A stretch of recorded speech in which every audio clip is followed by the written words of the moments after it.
তোমাদের হৃদয় যেন উদ্বিগ্ন না হয়। ঈশ্বরকে বিশ্বাস করো, আমাকেও বিশ্বাস করো। তিনি ভগ্নচিত্তদের সুস্থ করেন এবং তাদের সকল ক্ষতস্থান তিনি বেঁধে দেন। সদাপ্রভুর অপেক্ষায় থাকো, শক্ত হও ও সাহস করো এবং সদাপ্রভুর অপেক্ষায় থাকো। ভয় করো না কিংবা নিরাশ হইও না, কারণ তুমি যেখানেই যাও না কেন তোমার ঈশ্বর সদাপ্রভু তোমার সঙ্গে থাকবেন। তোমার সমস্ত অন্তর দিয়ে সদাপ্রভুর উপর তুমি নির্ভর করো। তোমার নিজের বিচার বুদ্ধির উপর তুমি কখনো ভরসা করো না। তোমার সমস্ত চলবার পথে তাকে তুমি সামনে রাখো। তিনি এই তোমার সব পথ সোজা করে দেবেন। যদি আমি ঈশ্বরের আত্মার সাহায্যে ভূতদের বিতাড়িত করি, তাহলে ঈশ্বরের রাজ্য আপনাদের উপরে এসে পড়েছে। আবার কিভাবে কেউ কোনো শক্তিশালী ব্যক্তির গৃহে প্রবেশ করে তার ধনসম্পত্তি লুট করতে পারে, যতক্ষণ না সেই শক্তিশালী ব্যক্তিকে বেঁধে ফেলে? কেবলমাত্র তখনই সেই তার গৃহ লুট করতে পারবে। যে আমার পক্ষে নয় সে আমার বিপক্ষে, আর যে আমার সঙ্গে সংগ্রহ করে না সে ছড়িয়ে ফেলে। তোমাদের সব চিন্তা ভাবনার ভার তার উপর ফেলে দাও, কারণ তিনি তোমাদের বিষয়ে চিন্তা করেন। কোন বিষয় নিয়ে চিন্তা ভাবনা করো না, বরং তোমাদের সমস্ত চাওয়ার বিষয় ধন্যবাদের সঙ্গে প্রার্থনার দ্বারা ঈশ্বরকে জানাও তোমরা। তার ফলে ঈশ্বরের দেওয়া যে শান্তির কথা মানুষ চিন্তা করেও বুঝতে পারে না, যীশু খ্রিস্টের মধ্য দিয়ে সেই শান্তি তোমাদের অন্তর ও মনকে রক্ষা করবে।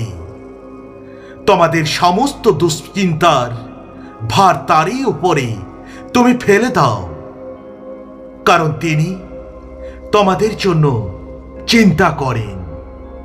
আর তোমরা প্রার্থনায় যা কিছু চাইবে বিশ্বাস করলে সেই সমস্তই পাবে। তাই আমি তোমাদের বলছি, চাও তোমাদের দেওয়া হবে।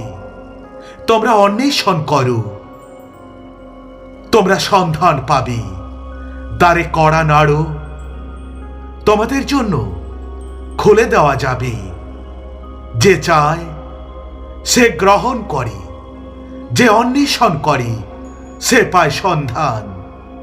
আর যে দ্বারে কড়া নাড়ে তার কাছে দ্বার খুলে দেওয়া যায়। তোমাদের মধ্যে এমন পিতা কে আছে, পুত্র রুটি চাইলে যে তাকে পাথর দেবে, বা মাছ চাইলে তার পরিবর্তে সাপ দেবে?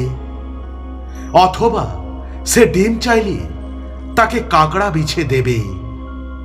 তোমরা প্রথমে তার রাজ্য ও ধার্মিকতার অন্বেষণ করো, তাহলে এই সমস্ত বিষয়েও তোমাদের দেওয়া হবে।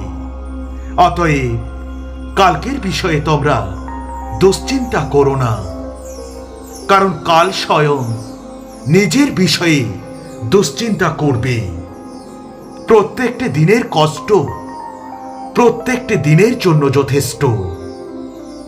আমি তোমাদের এসব কথা জানালাম যেন আমার মধ্যে তোমরা শান্তি লাভ করো।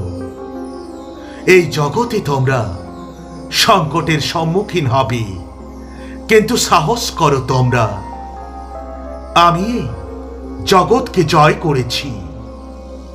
আমি তোমাদের মধ্যে শান্তি রেখে যাচ্ছি। আমারই শান্তি তোমাদের প্রদান করছি। জগৎ যেভাবে দেয় আমি সেভাবে তোমাদের দান করি না। তোমাদের হৃদয় যেন উদ্বিগ্ন না হয় এবং তোমরা ভীত হইও না। সন্তান হওয়ার সময় স্ত্রীলোক কষ্ট পায়, কারণ তার সময় এসে পড়েছে। কিন্তু সন্তান হওয়ার পরে জগতে একটি নতুন মানুষ আসবার আনন্দে তার আর সেই কষ্টের কথা মনে থাকে না। সেইভাবে তোমরাও এখন দুঃখ কষ্ট পাচ্ছ, কিন্তু আবার তোমাদের সঙ্গে আমার দেখা হবে। ক্ষুদ্র মেষপাল, তোমরা ভয় পেও না, কারণ তোমাদের পিতা এই রাজ্য তোমাদের দান করেই প্রীত হয়েছেন। যদিও বা পর্বত সরে যায় আর পাহাড় টলতে থাকে, তবুও তোমার জন্য আমার অটল ভালোবাসা কখনো সরে যাবে না। সদাপ্রভু এই কথায় বলেন, ওহে যাকোব, যিনি তোমাকে সৃষ্টি করেছেন, ওহে ইসরায়েল, যিনি তোমাকে গঠন করেছেন, তুমি ভয় পেও না, কারণ আমি তোমাকে মুক্ত করেছি। আমি নাম ধরে তোমাকে ডেকেছি, তুমি আমার। তুমি যখন জলরাশির মধ্য দিয়ে অতিক্রম করবে, আমি তোমার সঙ্গে থাকব। তুমি যখন নদ নদীর মধ্য দিয়ে যাবে, সেগুলি তোমাকে মগ্ন করতে পারবে না। যখন তুমি আগুনের মধ্য দিয়ে যাবে, তুমি দগ্ধ হবে না। সেই অগ্নিশিখা তোমাকে পুড়িয়ে ফেলবে না, কারণ আমি সদাপ্রভু তোমার ঈশ্বর, ইসরায়েলের সেই পবিত্রতম জন, তোমার পরিত্রাতা। ধার্মিকদের পরিত্রাণ সদাপ্রভুর কাছ থেকেই আসে। সংকটকালে তিনি তাদের আশ্রয় দুর্গ। সদাপ্রভু তাদের সাহায্য করেন ও তাদের উদ্ধার করেন। তিনি তাদের দুষ্টদের কবল থেকে উদ্ধার করেন ও মুক্ত করেন, কারণ তারা যে তারই শরণাগত। God bless you.